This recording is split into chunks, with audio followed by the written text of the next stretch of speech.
большой похож.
В сторону.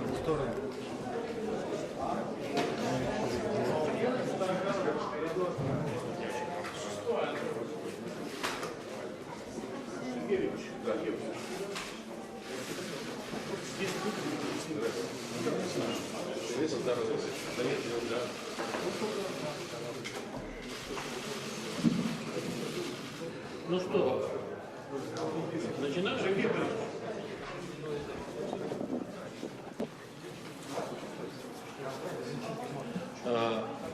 Уважаемые коллеги, дорогие друзья, разрешите открыть церемонию открытия, простите за тавтологию, выставки 1939 начало Второй мировой войны. И первым я хотел бы предоставить слово руководителю Федерального архивного агентства Андрею Николаевичу Аркузову, который огласит приветственное послание президента Российской Федерации Владимира Владимировича Путина. Организатором и гостям историко-документальной выставки 1939 год, начало Второй мировой войны. Дорогие друзья, очень важно, что Федеральное архивное агентство совместно с Министерством иностранных дел и Российским историческим обществом продолжает реализацию фундаментального научно-исследовательского и просветительского проекта, посвященного ключевым поворотным вехам истории 20-го столетия. Вслед за экспозицией «Мюнхен-38 на пороге катастрофы» открывается новая масштабная выставка 1939 год, начало Второй мировой войны. Вторая мировая война стала величайшей трагедией для всего человечества. Оставила глубокие, незаживающие раны в сердцах миллионов людей, отразилась на судьбах целых поколений. Поэтому события, подтолкнувшие мир к той роковой черте, и сегодня остаются в центре внимания ученых, общественных и государственных деятелей.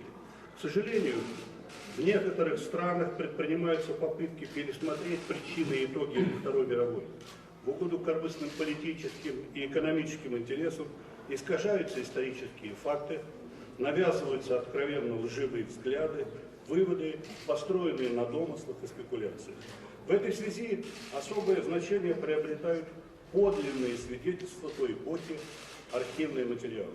Многие из таких уникальных документов представлены на нынешней выставке, причем часть из них впервые. Они служат напоминанием нам и будущим поколениям о том, насколько хрупок мир, предостерегают от политической недальновидности, эгоизма, разобщенности перед лицом глобальных угроз.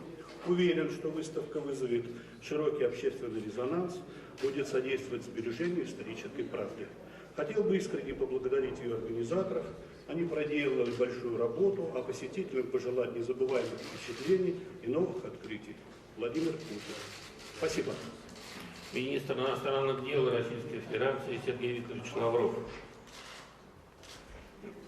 Уважаемые коллеги, сегодня мы открываем очень важную историко-документальную выставку, посвященную началу Второй мировой войны.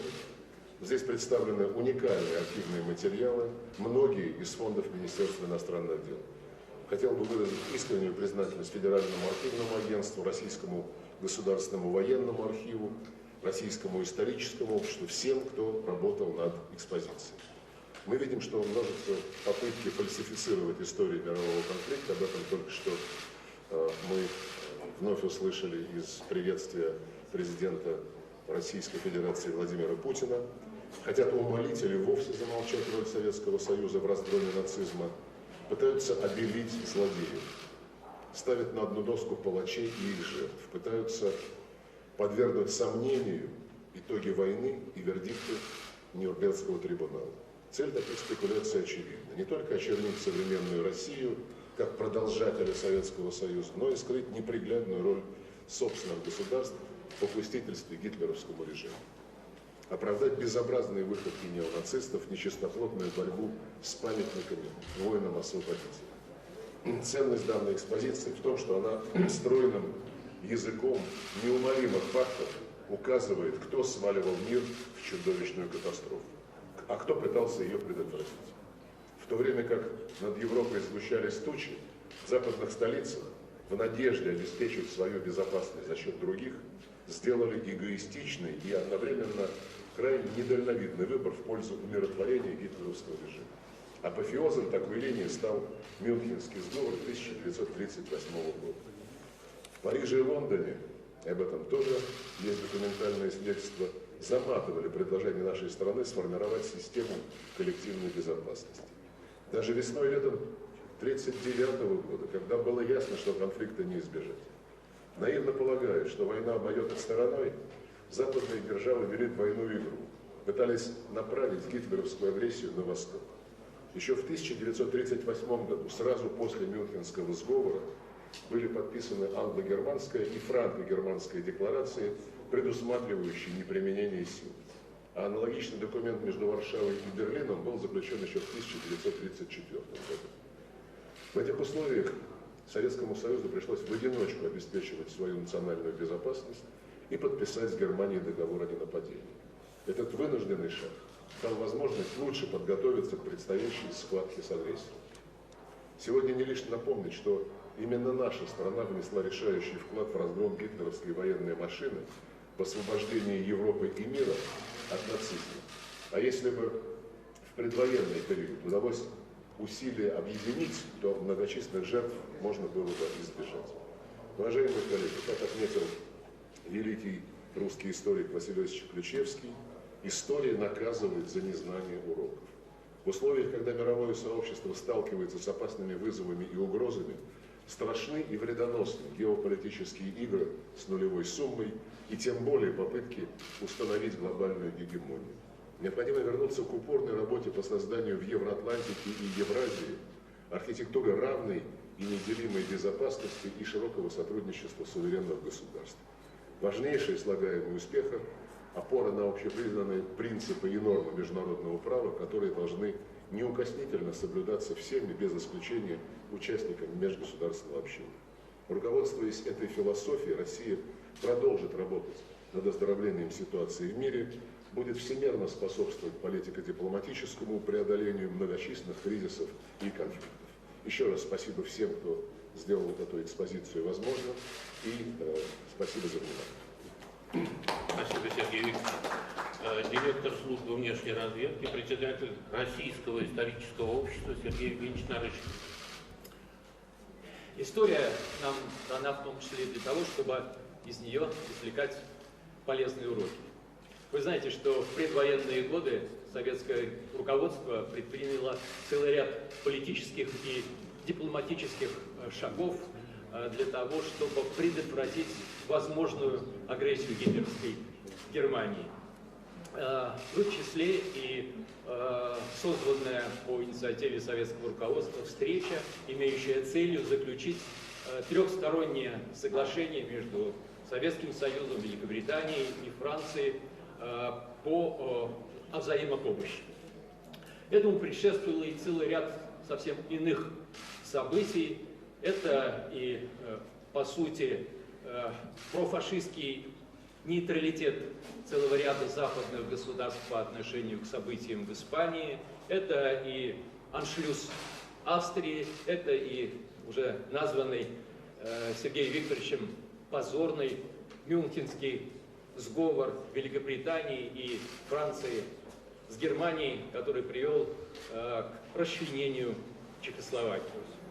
Ну и московские переговоры также зашли в тупик. Советское руководство пришло к окончательному пониманию того, что политика умиротворения агрессора, так назывались действия ряда западных государств по отношению к Германии, эта политика показала свою полную несостоятельность, стремясь уберечь себя и толкая гитлеровскую Германию к нападению на Советский Союз, так называемые умиротворители оказались в ловушке собственных интриг, и их такая политически безответственная и трусливая политика подвела мир к опасной черте, и Советский Союз, как уже было сказано, просто вынужден был заключить договор с гитлеровской Германией о ненападении, который действительно сыграл существенную роль для расширения возможностей нашей оборонной промышленности, Красной Армии защитить свой народ, свою территорию и, в конце концов, одержать победу над нацизмом. Таким образом, драматические события в преддверии Второй мировой войны позволяют сделать целый ряд важных исторических выводов, главный из которых, на мой взгляд, состоит в том, что общая безопасность достижима лишь совместными усилиями государств, что невозможно обеспечить собственную безопасность за счет других, а уж тем более выторговать безопасность у агрессора. Вот об этом и о многом другом говорит эта замечательная выставка. Я также присоединяюсь к словам благодарности в адрес тех, кто выполнил эту блестящую и очень профессиональную работу. Спасибо. Временный поверенный в делах Федеративной Республики Германии в Российской Федерации госпожа Беата Гжески. Exzellenzen, meine Damen und Herren, ich bin dankbar, einige Worte der heutigen Ausstellungseröffnung sagen zu können.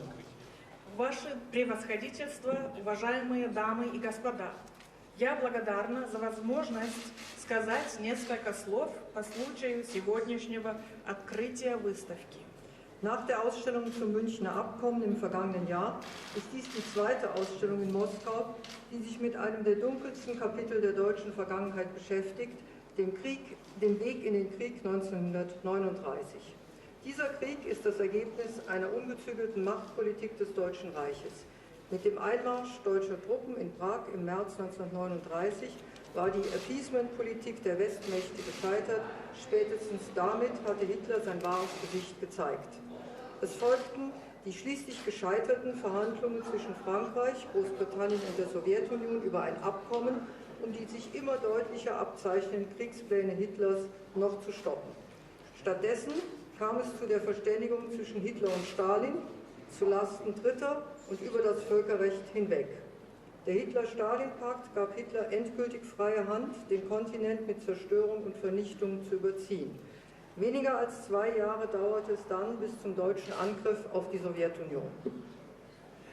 После проведенной в прошлом году выставки, посвященной Мюнхенскому соглашению, данная экспозиция является второй по счету в Москве, которая обращает внимание своих посетителей на одну из темнейших глав прошлого Германии, на путь, приведший в 1939 году к войне. Эта война стала результатом необузданной насильственной политики Третьего Рейха. Со вступлением германских войск в Прагу в марте 1939 года провалилась умиротворительная политика западных держав. Во всяком случае, этим Гитлер определенно показал свое истинное лицо. За этим последовали в конечном итоге не увенчавшиеся успехом переговоры Франции, Великобритании и Советского Союза о заключении соглашения с целью остановить, пока не стало слишком поздно, становящиеся все явственнее военные планы Гитлера. Вместо этого договоренности достигли Гитлер и Сталин за счет интересов третьих стран и в обход международного права. Пакт Гитлера и Сталина окончательно развязал первому руки и позволил ему столкнуть континент в пропасть разрушений и уничтожения. Спустя менее 2 лет германские войска вступили на территорию Советского Союза. Die Ausstellung zeigt das diplomatische Ringen jener letzten Friedenswochen 1939 und die brutale Machtpolitik sehr anschaulich. Ich danke den Ausstellungsmachern, dies der interessierten Öffentlichkeit in Erinnerung zu rufen. Denn heute, 80 Jahre später, bleibt es unsere Aufgabe, dieser üblen Zeit zu gedenken und ihre Lehren wachzuhalten. Выставка крайне наглядно демонстрирует, как складывалась дипломатическая борьба тех последних мирных недель 1939 года и как проводилась жестокая насильственная политика. Благодарю организаторов за то, что они напоминают заинтересованной общественности о тех событиях. Потому как сегодня, спустя 80 лет, наша миссия по-прежнему состоит в том, чтобы помнить о том темном времени и не забывать о его уроках. Dazu gehört die Erinnerung an das Leid, das als Folge des Hitler-Stalin-Pakts maßgeblich über unsere gemeinsamen Nachbarn in Polen und im Baltikum hereinbrach. Dazu gehört die Erinnerung an die ungeheuren Opfer, die maßgeblich die Völker der Sowjetunion für die Überwindung des Nationalsozialismus erbracht haben. Es verbietet sich, diese historischen Tatsachen zu relativieren. Für uns Deutsche ist die Erinnerung an den 23. August 1939 untrennbar verbunden mit dem 22. Juni 1941 und dem gnadenlosen Vernichtungskrieg gegen die Sowjetunion. Für uns gehört es zu den Lehren aus der Geschichte, die Verantwortung, nie wieder Sprachlosigkeit und blinde Feindschaft zu Russland zuzulassen. Это также касается памяти о том горе, которое в значительной степени принесло нашим общим соседям в Польше и странах Балтии заключение пакта Гитлера и Сталина. Это также касается памяти о той чудовищной жертве, принесенной в значительной мере народами Советского Союза для победы над национал-социализмом. Говорить об относительном характере этих исторических фактов недопустимо. Для нас, немцев, память о 23 августе 1939 года неразрывно связана с 22 июня 1941 года и безжалостной уничтожительной войной против Советского Союза. Для нас одним из уроков истории является ответственность по недопущению когда-либо в будущем по отношению к России безмолвия и слепой враждебности. Dazu gehört ferner die Lehre, dass internationale Politik nicht von Willkür und Gewalt bestimmt sein darf. Es darf kein Recht des Stärkeren geben, sondern nur die gemeinsam verteidigte Stärke des Rechts. Eine wichtige Lehre schließlich ist es, dass Deutsche und Russen auch heute eine große gemeinsame Verantwortung haben für den Frieden und das Wohlergehen unseres Kontinents. Der Blick auf die gemeinsame Geschichte ist oft schmerzlich, aber er ist notwendig. Ein gutes und friedliches Miteinander erfordert vor allem die Bereitschaft und die Fähigkeit zu einem offenen, ehrlichen und konstruktiven Dialog. Erst recht in Zeiten politischer und völkerrechtlicher Meinungsunterschiede.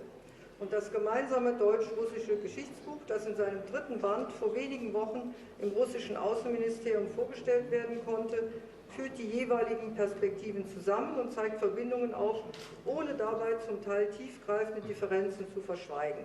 Dies macht diese Trilogie und den weitergehenden Dialog zu einem überaus wertvollen Beitrag zur Aufarbeitung unserer Geschichte und zu den deutsch-russischen Beziehungen. Ich danke für Ihre Aufmerksamkeit. Еще один урок заключается в том, что международная политика не может определяться произволом и насилием. Нельзя допускать права сильного, необходимо, напротив, совместно защищать силу права. Наконец, еще один важный урок гласит, что и сегодня люди в Германии и России несут большую ответственность за мир и благополучие на нашем континенте. Как бы это зачастую ни было больно, обращать свой взор на общую историю необходимо. Доброе и мирное сосуществование требует прежде всего готовности и способности вести открытый, честный и конструктивный диалог, особенно в эпоху политических разночтений и разногласий в области международного права. Совместный германо-российский учебник истории, третий том которого несколько недель назад был представлен в Российском министерстве иностранных дел, сводит воедино перспективы каждой из сторон и выявляет их связи, не умалчивая при этом и о порой глубоких различиях.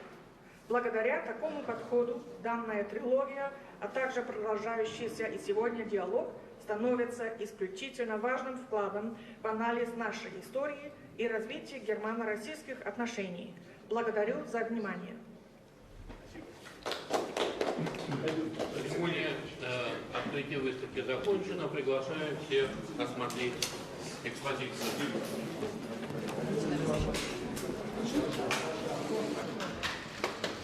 Серега.